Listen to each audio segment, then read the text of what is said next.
सगळ्यात पहिल्यांदा मी म्हणलो होतो विलिनीकरण आता काही फायदा नाही, आम्हाला करायचं पण नाही, कारण का दादाची भावनिक इच्छा होती की पवार साहेबांचं वय बघता पवार साहेबांबरोबर एकत्रित येणं ही त्यांची भावनिक इच्छा होती. 18व्या वर्षी अजितदादांचे वडील हे वारले.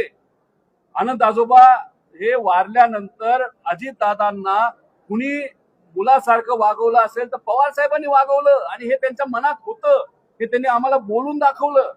जेव्हा रेवतीचं लग्न ठरलंय हे सांगण्यासाठी पवार साहेबांनी अजितदादांना फोन केला. मी तिथं होतो, पण पवार साहेबांना कफ असल्यामुळे पवार साहेबांना बोलता येत नव्हतं. पवार साहेब काय बोलतात हे दादांना कळत नव्हतं आणि ही ती परिस्थिती बघितल्यानंतर दादांच्या डोळ्यात पाणी मी बघितलेलं आहे. मग ही भावनिक भूमिका दादांची असताना याच्यामध्ये आम्ही राजकारण का करू? अरे नको आम्हाला हे विलिनीकरण, पण अजितदादांना न्याय तर द्या. तिला एफआयआर तर करा. साधी एफआयआर होत नसेल तर अजितदादांना न्याय कसा मिळणार असं आमचं मत आणि लोकांचं मत आहे.